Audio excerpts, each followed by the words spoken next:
তো প্রিয় ভক্তরা, কেমন আছেন সবাই? আশা করি ভালোই আছেন প্রভুর কৃপায়। আর ভালোই বা থাকবেন না কেন? কারণ সকাল বিকাল প্রভুর নাম করে থাকলে তো ভালোই থাকবেন। মানুষের জীবনে এমন কিছু মুহূর্ত আসে যখন চারপাশে ভিড় থাকলেও মনটা অদ্ভুতভাবে শূন্য হয়ে যায়। যাদের একদিন নিজের বলে মনে হয়েছিল, যাদের জন্য হাসি, কান্না, স্বপ্ন সবকিছু ভাগ করে নেওয়া হয়েছিল, তারাই একসময় দূরে সরে যায়। তখন মনে হয় পৃথিবী যেন হঠাৎ করেই অপরিচিত হয়ে গেছে। ঠিক সেই নিঃশব্দ মুহূর্তে যখন হৃদয়ের ভাঙা শব্দ কেউ শুনতে পায় না, তখনই এক অদৃশ্য স্নেহময় উপস্থিতি অনুভব করা যায়। ভক্তরা বলেন সেই উপস্থিতি শ্রীকৃষ্ণ। ঠাকুর দেবতা ভক্তি চ্যানেলের আজকের এই অখ্যান শুরু হচ্ছে মানুষের এক চিরন্তন প্রশ্ন দিয়ে। যখন সবাই ছেড়ে যায়, তখন কেন শ্রীকৃষ্ণ কাছে আসেন? জীবনের পথ কখনো সরল নয়। মানুষ জন্ম থেকেই সম্পর্কের জালে জড়িয়ে পড়ে। মা বাবা, বন্ধু, ভালোবাসা, সমাজ সব মিলিয়ে আমরা নিজেদের পরিচয় তৈরি করি। কিন্তু এই সম্পর্কগুলোর একটা অদ্ভুত সত্য আছে। এগুলো সময়ের সাথে বদলে যায়। কেউ ব্যস্ত হয়ে যায়, কেউ ভুল বোঝে, কেউ নিজের স্বার্থে দূরে চলে যায়। তখন মানুষ প্রথমবার উপলব্ধি করে সে আসলে কতটা একা। এই একাকিত্বই মানুষকে ভেতর থেকে প্রশ্ন করতে শেখায়। কেন এমন হলো? আমি কি ভুল ছিলাম? কেন আমার কষ্ট কেউ বুঝল না? এই প্রশ্নগুলোর উত্তর বাইরে খুঁজতে খুঁজতেই মানুষ ক্লান্ত হয়ে পড়ে। আর তখনই শুরু হয় অন্তরের যাত্রা। শ্রীকৃষ্ণকে অনেকেই শুধু দেবতা হিসেবে দেখেন, কিন্তু ভক্তদের কাছে তিনি একজন বন্ধু, একজন পথপ্রদর্শক, একজন নীরব শ্রোতা। মহাভারতের কাহিনীতে দেখা যায় কৃষ্ণ কখনো এমন মানুষের পাশে দাঁড়াননি যারা অহংকারে পূর্ণ ছিল। তিনি সব সময় গেছেন তাদের কাছে যারা ভেঙে পড়েছিল, যারা হারিয়ে ফেলেছিল নিজের শক্তি। কারণ মানুষ যখন শক্তিশালী থাকে তখন সে ঈশ্বরকে নয়, নিজের ক্ষমতাকেই বিশ্বাস করে। কিন্তু যখন সব ভেঙে যায়, তখন হৃদয় প্রথমবার সত্যিকারের দরজা খুলে দেয়। ধরো, জীবনের এক সন্ধ্যায় তুমি একা বসে আছো, ফোন নীরব, বন্ধুরা ব্যস্ত, যাকে সবচেয়ে বেশি বিশ্বাস করেছিলে সে আর পাশে নেই। চোখে জল আসে, কিন্তু কাউকে বলার মতো কেউ নেই। ঠিক সেই সময় মন হঠাৎ শান্ত হতে শুরু করে, যেন কেউ অদৃশ্যভাবে বলছে, আমি আছি। ভক্তরা বিশ্বাস করেন সেই অনুভূতিই শ্রীকৃষ্ণের আগমন। শ্রীকৃষ্ণ কখনো জোর করে মানুষের জীবনে প্রবেশ করেন না। তিনি অপেক্ষা করেন। যতক্ষণ মানুষ নিজের অহংকার, নিজের ভরসা, নিজের পরিকল্পনাকে আঁকড়ে ধরে থাকে, ততক্ষণ কৃষ্ণ নীরব দর্শক হয়ে থাকেন। কিন্তু যখন মানুষ স্বীকার করে আমি পারছি না, তখনই কৃষ্ণ এগিয়ে আসেন। এটা দুর্বলতার মুহূর্ত নয়, এটা আত্মসমর্পণের মুহূর্ত। মহাভারতের কুরুক্ষেত্র যুদ্ধের আগেও অর্জুনও ঠিক এই অবস্থায় ছিল। সে শক্তিশালী যোদ্ধা, কিন্তু যুদ্ধের মুহূর্তে তার মন ভেঙে পড়েছিল। চারপাশে আপনজন, শিক্ষক, বন্ধু সবাই প্রতিপক্ষ। তখন অর্জুন অস্ত্র ফেলে দিয়েছিল। পৃথিবীর চোখে সেটা দুর্বলতা ছিল, কিন্তু কৃষ্ণের চোখে সেটা ছিল সত্য উপলব্ধির শুরু। কারণ মানুষ যখন নিজের সীমাবদ্ধতা বুঝতে পারে, তখনই সে অসীমের দিকে তাকায়। জীবনের সবচেয়ে বড় শিক্ষা হল মানুষ চলে যায় কিন্তু অভিজ্ঞতা থেকে যায়, সম্পর্ক ভেঙে যায় কিন্তু অনুভূতি থেকে যায়, আর সেই অনুভূতির গভীরে লুকিয়ে থাকে ঈশ্বরের পথ। শ্রীকৃষ্ণ কাছে আসেন কারণ তখন মানুষ আর অভিনয় করে না।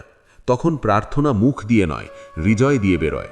তখন আর বড় বড় শব্দ লাগে না, শুধু একটা নিঃশ্বাসী প্রার্থনা হয়ে যায়। অনেকেই প্রশ্ন করে, কেন কষ্টের সময়ে ঈশ্বরকে বেশি অনুভব করা যায়? কারণ সুখের সময় মন বাইরে ছুটে বেড়ায়, আর দুঃখের সময় মন নিজের ভেতরে ফিরে আসে। আর কৃষ্ণ বাইরে নয়, ভেতরেই অপেক্ষা করেন। যখন সবাই পাশে থাকে তখন মানুষ স্বীকৃতি খোঁজে, কিন্তু যখন সবাই চলে যায় তখন মানুষ সত্য খোঁজে, আর সত্যের পথই কৃষ্ণের পথ। একজন ভক্ত একবার বলেছিলেন, আমি জীবনে অনেক মানুষ পেয়েছি, কিন্তু যখন সব হারালাম তখন বুঝলাম যিনি কখনো যাননি তিনি কৃষ্ণ। এই অনুভূতি হঠাৎ আসে না, ধীরে ধীরে আসে। প্রথমে কষ্ট হয়, তারপর প্রশ্ন আসে, তারপর নীরবতা, তারপর এক অদ্ভুত শান্তি, যেন কেউ হৃদয়ের ভাঙা অংশগুলো আলতো করে জুড়ে দিচ্ছে। শ্রীকৃষ্ণের কাছে আসা মানে সমস্যার শেষ নয়, বরং সমস্যার মধ্যেও শান্তি খুঁজে পাওয়া। জীবনের ঝড় থেমে যায় না, কিন্তু নৌকায় একজন মাঝি এসে দাঁড়ান। মানুষ যখন একা হয়ে যায় তখন সে বুঝতে পারে যাদের ওপর ভরসা করেছিল তারা আসলে পথের সঙ্গী ছিল, গন্তব্য নয়। কৃষ্ণ গন্তব্য, তাই তিনি শেষ পর্যন্ত থাকেন। তাই অনেক ভক্ত বলেন, জীবনের সবচেয়ে বড় আশীর্বাদ কখনো কখনো ভাঙন হয়ে আসে, কারণ সেই ভাঙনই মানুষকে কৃষ্ণের দিকে ঠেলে দেয়। যখন হৃদয় ভেঙে যায় তখন অহংকারও ভেঙে যায়, আর অহংকার ভাঙলেই ঈশ্বরের আলো প্রবেশ করতে পারে। তুমি যদি লক্ষ্য করো, জীবনের কঠিন সময়গুলোতেই মানুষ সবচেয়ে বেশি বদলে যায়। তখন সে অন্যের কষ্ট বুঝতে শেখে, ছোট জিনিসে আনন্দ খুঁজে পায় এবং ধীরে ধীরে উপলব্ধি করে যে সত্যিকারের শক্তি ভেতরেই ছিল। শ্রীকৃষ্ণ সেই শক্তির স্মরণ করিয়ে দেন। তিনি বলেন না কেঁদো না, বরং তিনি বলেন কেঁদো কিন্তু একা নও। তিনি কষ্ট সরিয়ে দেন না সব সময়, কিন্তু কষ্ট বহন করার শক্তি দেন। এটাই কৃষ্ণের ভালোবাসা, নীরব, গভীর, শর্তহীন। অনেক সময় মানুষ ভাবে ঈশ্বর কেন আগে আসেন না, কেন সব ভেঙে যাওয়ার পর? কারণ আগে মানুষ শুনতে প্রস্তুত থাকে না। জীবন যখন সব শব্দ থামিয়ে দেয় তখনই হৃদয় শুনতে শেখে। তাই যখন সবাই ছেড়ে যায় সেটা শেষ নয়, সেটা এক নতুন সম্পর্কের শুরু, যেখানে প্রতারণা নেই, প্রত্যাশা নেই, শুধু গ্রহণ আছে। শ্রীকৃষ্ণ কাছে আসেন কারণ তখন মানুষ সত্যিকারের নিজের রূপে থাকে, কোনো মুখোশ নেই, কোনো অভিনয় নেই। আর কৃষ্ণ সবসময় সত্যের কাছেই আসেন। রাত যত গভীর হয় ভোর তত কাছে আসে। জীবনের অন্ধকার সময়গুলো আসলে আলোকে অনুভব করার প্রস্তুতি। তাই হয়তো জীবনের একাকিত্ব কোনো শাস্তি নয়, এটা একটি আহ্বান, কৃষ্ণের দিকে ফিরে তাকানোর আহ্বান। এবং সেই মুহূর্তে মানুষ বুঝতে শুরু করে যারা চলে গেছে তারা হয়তো প্রয়োজন ছিল, কিন্তু কৃষ্ণ প্রয়োজনেরও ওপরে। কারণ মানুষ সীমিত, কিন্তু কৃষ্ণ অসীম। মানুষের জীবনে একাকিত্ব কখনো হঠাৎ আসে না, ধীরে ধীরে আসে। ঠিক যেমন সন্ধ্যা নেমে আসে দিনের শেষে। প্রথমে আলো একটু কমে, তারপর ছায়া বড় হয়, তারপর একসময়ে চারপাশ অন্ধকারে ঢেকে যায়। জীবনের সম্পর্কগুলোর ক্ষেত্রেও ঠিক তাই ঘটে। যাদের একসময় ছাড়া জীবন কল্পনাই করা যেত না, তারা ধীরে ধীরে দূরে সরে যায়। কেউ ব্যস্ততার অজুহাতে, কেউ ভুল বোঝাবুঝিতে, কেউ আবার কোনো কারণ ছাড়াই। এই দূরে সরে যাওয়ার মধ্যে মানুষ প্রথমবার নিজের অস্তিত্বকে নতুনভাবে অনুভব করে। আগে যেখানে নিজের পরিচয় অন্যদের মাধ্যমে তৈরি হতো, সেখানে এখন সে নিজেকে একা দেখতে শেখে। এই একাকিত্ব শুরুতে ভয়ঙ্কর মনে হয় যেন সব কিছু শেষ হয়ে গেছে। কিন্তু আধ্যাত্মিক দৃষ্টিতে এটাই নতুন যাত্রার শুরু। শ্রীকৃষ্ণের লীলা বুঝতে গেলে মানুষের হৃদয়ের এই পরিবর্তন বোঝা জরুরি। কৃষ্ণ কখনো বাহ্যিক জাঁকজমকের দেবতা নন, তিনি হৃদয়ের দেবতা। তিনি সেই জায়গায় আসেন যেখানে মানুষ সত্যিকারভাবে তাকে ডাকতে শুরু করে। আর মানুষ সাধারণত তখনই ডাক দেয় যখন পৃথিবীর সব দরজা বন্ধ হয়ে যায়। জীবনের কষ্ট মানুষকে নরম করে দেয়, অহংকার ধীরে ধীরে গলে যায়। যে মানুষ একসময় ভাবত সে সব কিছু নিয়ন্ত্রণ করতে পারে, সে বুঝতে পারে সব কিছু তার হাতে নেই। এই উপলব্ধি কৃষ্ণের কাছে পৌঁছানোর প্রথম ধাপ। অনেক ভক্ত বলেন কৃষ্ণ আসলে কখনো দূরে ছিলেন না, মানুষই ব্যস্ততার ভিড়ে তাকে ভুলে থাকে।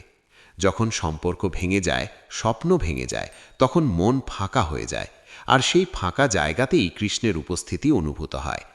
ভাবো, একটি ঘর অনেক আসবাবে ভর্তি, সেখানে নতুন কিছু রাখার জায়গা নেই, কিন্তু যখন পুরনো জিনিস সরিয়ে নেওয়া হয় তখন ঘরটা প্রশস্ত লাগে। মানুষের হৃদয়ও ঠিক তেমন। যখন অতিরিক্ত প্রত্যাশা, আসক্তি আর অহংকার সরে যায়, তখনই সেখানে ঈশ্বরের স্থান তৈরি হয়। শ্রীকৃষ্ণ মানুষের কষ্টকে অস্বীকার করেন না। তিনি জানেন মানুষ ভালোবাসা ছাড়া বাঁচতে পারে না, তাই তিনি মানুষের ভালোবাসাকে কেড়ে নেন না, বরং সেটাকে বিশুদ্ধ করেন। পৃথিবীর ভালোবাসা প্রায়ই শর্তের উপর দাঁড়িয়ে থাকে, প্রত্যাশা, লাভ, স্বীকৃতি। কিন্তু কৃষ্ণের ভালোবাসা নিঃশর্ত। যখন সবাই ছেড়ে যায় তখন মানুষ বুঝতে পারে সে আসলে ভালোবাসা চাইছিল, স্বীকৃতি নয়। আর এই সত্য উপলব্ধির মুহূর্তেই কৃষ্ণ কাছে আসেন। রাধার সঙ্গে কৃষ্ণের সম্পর্কের গভীরতা এখানেই। রাধা জানতেন কৃষ্ণ সবসময় শারীরিকভাবে পাশে থাকবেন না, তবুও তিনি কৃষ্ণকে হারাননি, কারণ কৃষ্ণ তার হৃদয়ে ছিলেন। এই শিক্ষা ভক্তদের জন্য খুব গভীর। ঈশ্বরের উপস্থিতি বাহ্যিক নয়, অন্তরের। মানুষ যখন একা বসে নিজের জীবনের দিকে তাকায় তখন অনেক স্মৃতি ফিরে আসে, কিছু সুখের, কিছু কষ্টের। আগে যেগুলো নিয়ে রাগ ছিল সেগুলোও ধীরে ধীরে শান্ত হয়ে যায়, কারণ সময় মানুষকে শেখায় সব কিছুই একটি শিক্ষার অংশ। কৃষ্ণ সেই শিক্ষকের মতো, যিনি সরাসরি উত্তর দেন না, বরং অভিজ্ঞতার মাধ্যমে মানুষকে বুঝতে দেন। অনেক সময় মানুষ ভাবে, কেন আমার জীবনেই এত পরীক্ষা, কেন অন্যরা সুখে থাকে? কিন্তু কৃষ্ণের দৃষ্টিতে প্রতিটি আত্মার পথ আলাদা। কারোর শিক্ষা আনন্দের মাধ্যমে আসে, কারোর শিক্ষা আসে কষ্টের মাধ্যমে। কষ্ট মানুষকে গভীর করে, গভীর মানুষই ঈশ্বরকে অনুভব করতে পারে। যখন হৃদয় ভেঙে যায় তখন মানুষ ছোট ছোট জিনিসে শান্তি খুঁজতে শুরু করে। ভোরের আলো, মন্দিরের ঘণ্টার ধ্বনি, বাতাসের স্পর্শ, এই সাধারণ মুহূর্তগুলোতেই কৃষ্ণের উপস্থিতি অনুভূত হয়। কৃষ্ণ কখনো উচ্চ শব্দে আসেন না, তিনি আসেন নীরবতায়। একজন ভক্ত বলেছিলেন, যখন সবাই আমার কথা শুনতে ক্লান্ত হয়ে গেল তখন আমি নীরব হলাম, আর সেই নীরবতার মধ্যেই কৃষ্ণ আমার সঙ্গে কথা বললেন। এই কথার গভীর অর্থ আছে। মানুষ যত কথা বলে তত বাইরে ছুটে বেড়ায়, কিন্তু নীরবতা মানুষকে ভেতরে নিয়ে যায়, আর ভেতরেই কৃষ্ণের বাস। জীবনের সবচেয়ে বড় পরিবর্তন ঘটে তখন যখন মানুষ বুঝতে পারে সে একা নয়। যদিও পাশে কেউ নেই, তবুও এক অদৃশ্য শক্তি তাকে ধরে রেখেছে। অনেক সময় মানুষ কঠিন পরিস্থিতি পার করে পরে অবাক হয়ে ভাবে, আমি কিভাবে টিকে গেলাম? ভক্তরা বলেন, সেই অদৃশ্য শক্তিই কৃষ্ণ। শ্রীকৃষ্ণ কাছে আসেন মানে জীবন হঠাৎ নিখুঁত হয়ে যায় না, বরং মানুষ ভেতর থেকে শক্ত হয়ে ওঠে। আগে যে সমস্যা পাহাড়ের মতো লাগতো, এখন তা সামলানো যায়, কারণ কৃষ্ণ মানুষের ভাগ্য বদলানোর আগে তার দৃষ্টিভঙ্গি বদলান। যখন সবাই ছেড়ে যায় তখন মানুষ নিজের সঙ্গে বন্ধুত্ব করতে শেখে। আগে সে অন্যদের মাধ্যমে নিজেকে দেখত, এখন নিজের ভেতরের আলো দেখতে শেখে। কৃষ্ণ সেই আলো জ্বালিয়ে দেন। অনেকেই মনে করেন একাকিত্ব অভিশাপ, কিন্তু আধ্যাত্মিকভাবে এটা আশীর্বাদ, কারণ একাকিত্ব মানুষকে নিজের আত্মার সঙ্গে পরিচয় করায়। এই সময়েই মানুষ বুঝতে পারে সে শুধু শরীর বা পরিচয় নয়, সে এক চিরন্তন আত্মা, আর কৃষ্ণ সেই আত্মার চিরসঙ্গী। শ্রীমদ্ ভগবদ্ গীতায় কৃষ্ণ অর্জুনকে বলেছিলেন, আত্মা কখনো জন্মায় না, কখনো মরে না। এই শিক্ষা শুধু যুদ্ধক্ষেত্রের জন্য নয়, জীবনের প্রতিটি বিচ্ছেদের জন্য। যখন কেউ চলে যায় মানুষ মনে করে সব শেষ, কিন্তু কৃষ্ণ শেখান কিছুই শেষ নয়, শুধু রূপ বদলায়। এই উপলব্ধি ধীরে ধীরে মানুষের কষ্ট কমিয়ে দেয়। সে বুঝতে পারে হারানো মানেই শূন্যতা নয়, কখনো কখনো সেটা নতুন পথের দরজা। কৃষ্ণ কাছে আসেন কারণ তখন মানুষ প্রস্তুত হয় সত্যিকারের সম্পর্কের জন্য, যেখানে ভয় নেই, হারানোর আশঙ্কা নেই।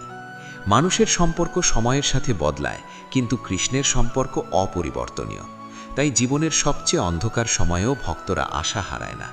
তারা জানে রাত যতই দীর্ঘ হোক, কৃষ্ণের বাঁশির সুর একদিন শুনতেই পাওয়া যাবে। এই বাঁশির সুর কোনো শব্দ নয়, এটা অনুভূতি। হঠাৎ মনে শান্তি আসা, অকারণে সাহস পাওয়া, ভাঙা মনেও নতুন আশা জাগা, এসবই সেই সুরের প্রতিধ্বনি। মানুষ তখন বুঝতে শুরু করে যাদের হারিয়েছে তারা হয়তো তাকে এখানে পৌঁছে দেওয়ার মাধ্যম ছিল। প্রতিটি বিচ্ছেদ তাকে কৃষ্ণের দিকে একটু একটু করে এগিয়ে দিয়েছে। তাই যখন সবাই ছেড়ে যায় সেটা আসলে একটি শূন্যতা তৈরি করে, আর সেই শূন্যতাই কৃষ্ণের জন্য স্থান তৈরি করে। জীবনের এই রহস্য সবাই বুঝতে পারে না। কেউ কষ্টে ভেঙে যায়, আবার কেউ কষ্টের মধ্যেই ঈশ্বরকে খুঁজে পায়। যারা খুঁজে পায় তারা আর আগের মতো থাকে না। তাদের চোখে শান্তি আসে, কথায় কোমলতা আসে, হৃদয়ে সহানুভূতি জন্মায়। কারণ তারা জানে একদিন তারাও একা ছিল, আর সেই একাকিত্বেই কৃষ্ণ তাদের হাত ধরেছিলেন। জীবনের পথ চলতে চলতে এমন এক সময় আসে যখন চারপাশের শব্দ ধীরে ধীরে স্তব্ধ হয়ে যায়। আগে যেসব কণ্ঠ প্রতিদিন হৃদয়ের কাছে ছিল, সেগুলো একসময় দূরের প্রতিধ্বনির মতো শোনায়। পরিচিত মুখগুলো অপরিচিত হয়ে যায়, আর যাদের উপস্থিতিতে জীবন পূর্ণ মনে হতো, তাদের অনুপস্থিতিতে মন শূন্যতার গভীরে ডুবে যায়। এই শূন্যতা প্রথমে কষ্ট দেয়, তারপর প্রশ্ন জাগায়, তারপর ধীরে ধীরে এক নতুন উপলব্ধির দরজা খুলে দেয়। এই মুহূর্তে মানুষ বুঝতে শুরু করে, বাইরের জগৎ যত বড়ই হোক, অন্তরের জগৎ তার চেয়েও গভীর।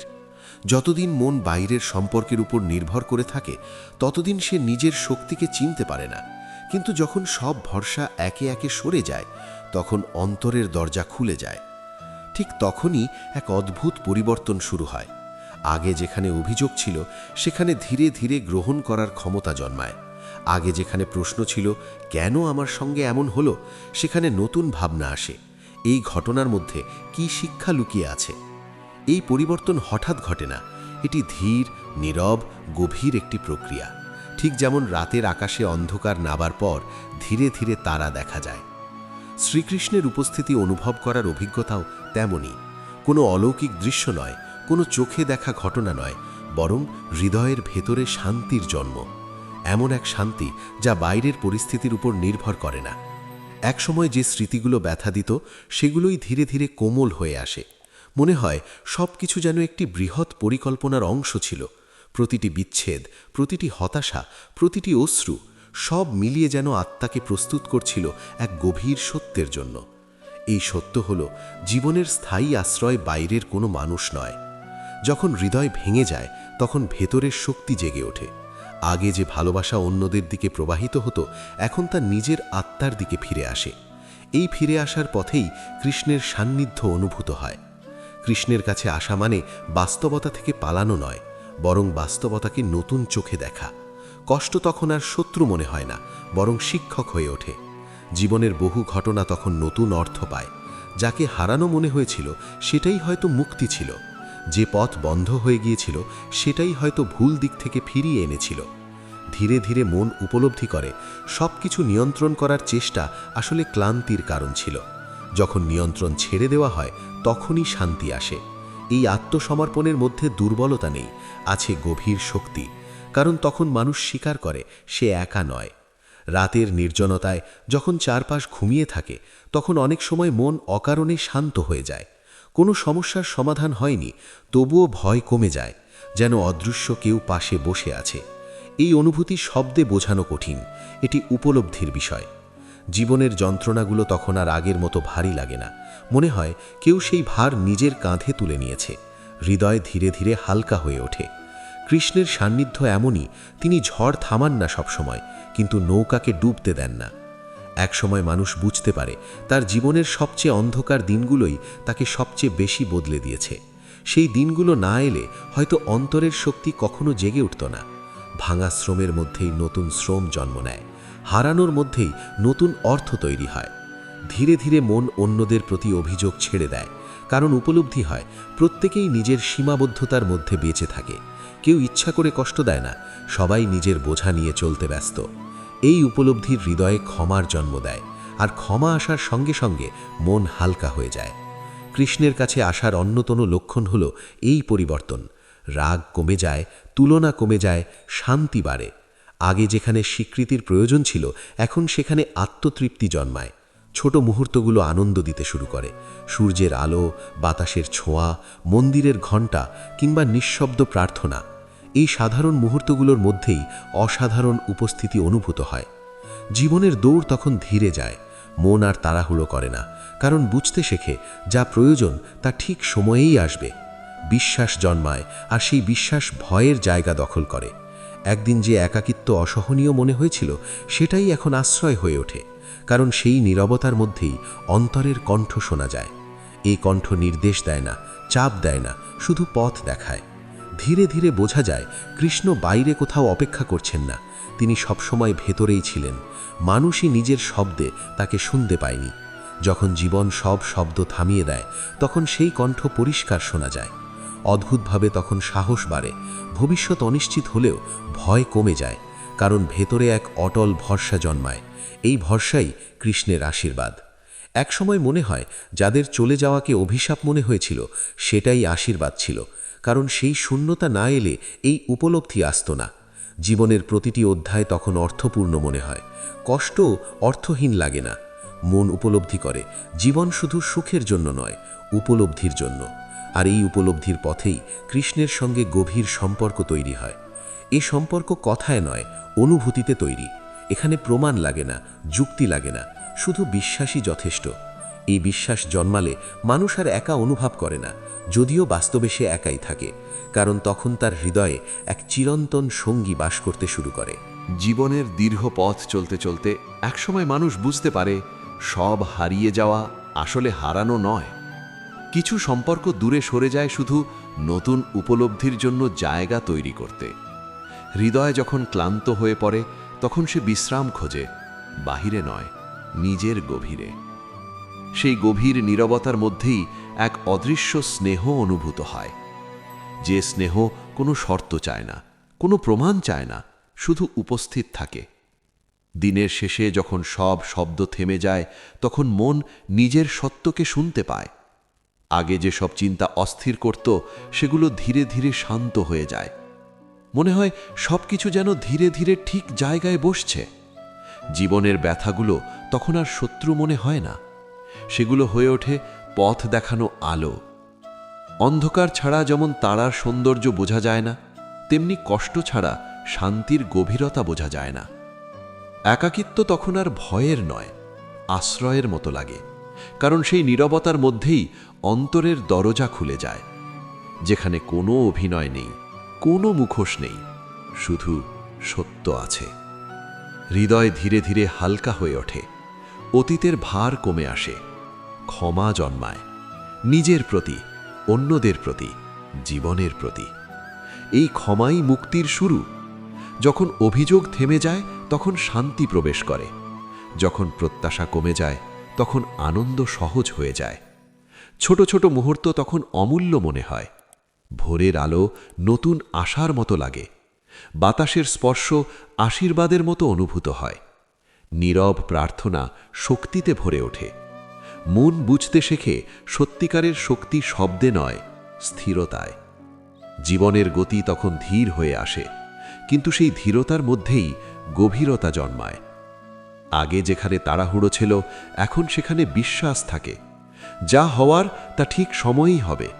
এই অনুভূতি হৃদয়কে শান্ত করে। ভবিষ্যতের ভয় ধীরে ধীরে মিলিয়ে যায়। বর্তমান মুহূর্তই তখন সবচেয়ে মূল্যবান হয়ে ওঠে, কারণ এই মুহূর্তেই ঈশ্বরকে অনুভব করা যায়। জীবনের প্রতিটি ঘটনার মধ্যে অর্থ খুঁজে পাওয়া শুরু হয়। হারানো স্মৃতিগুলো আর ব্যথা দেয় না, বরং শেখায়। প্রতিটি বিচ্ছেদ নতুন শক্তি তৈরি করেছে, এই উপলব্ধি জন্মায়। হৃদয় তখন আর শূন্য লাগে না, কারণ ভিতরে এক চিরন্তন উপস্থিতি অনুভূত হয়, যে উপস্থিতি কখনো দূরে যায় না, কখনো বদলে যায় না, ঝড়ের মাঝেও স্থির থাকে, দুঃখের মধ্যেও আশ্বাস দেয়, অন্ধকারের মধ্যেও আলো জ্বালায়। এই অনুভূতি ধীরে ধীরে জীবনের দৃষ্টিভঙ্গি বদলে দেয়। সমস্যা একই থাকে, কিন্তু মন বদলে যায়, ভয় কমে যায়, বিশ্বাস বাড়ে, অস্থিরতা শান্তিতে রূপ নেয়। জীবন তখন আর বোঝা মনে হয় না, বরং একটি যাত্রা মনে হয়, যেখানে প্রতিটি অভিজ্ঞতা আত্মাকে পরিপূর্ণ করছে। হৃদয় উপলব্ধি করে কেউ সত্যিকারে একা নয়, কখনো ছিল না, কখনো থাকবে না। যখন সবাই দূরে সরে যায়, তখনই অন্তরের আলো স্পষ্ট দেখা যায়। সেই আলো পথ দেখায়, সেই আলো শক্তি দেয়, সেই আলো ভালোবাসা শেখায়। ধীরে ধীরে বোঝা যায় জীবনের সবচেয়ে কঠিন সময়গুলোই ছিল সবচেয়ে বড় আশীর্বাদ, কারণ সেই সময়গুলো ছাড়া এই গভীর শান্তি অনুভব করা সম্ভব হতো না। সব প্রশ্নের উত্তর পাওয়া যায় না, কিন্তু হৃদয় শান্ত হয়ে যায়, আর সেই শান্তি সবচেয়ে বড় উত্তর। জীবনের অর্থ তখন নতুনভাবে ধরা দেয়। ভালোবাসা তখন আর কারো উপস্থিতির ওপর নির্ভর করে না। ভালোবাসা হয়ে ওঠে একটি অনুভূতি, যা অন্তর থেকেই প্রবাহিত হয়। এই অনুভূতির মধ্যেই শ্রীকৃষ্ণের সান্নিধ্য উপলব্ধি হয়। তিনি শব্দ ছাড়া কথা বলেন, রূপ ছাড়া উপস্থিত থাকেন, দেখা ছাড়া অনুভূত হন। এবং হৃদয় তখন বুঝতে পারে, যখন সবাই ছেড়ে যায় তখন আসলে কেউ কাছে আসেন, যিনি কখনো ছেড়ে যান না, যিনি নীরবে পাশে থাকেন, যিনি ভাঙা মনকে আবার আলোতে ভরিয়ে দেন। জীবনের দীর্ঘ পথ শেষে মানুষ উপলব্ধি করে সত্যিকারের আশ্রয় বাইরে নয়, অন্তরের মধ্যেই ছিল, আর সেই আশ্রয়ের নাম শ্রীকৃষ্ণ।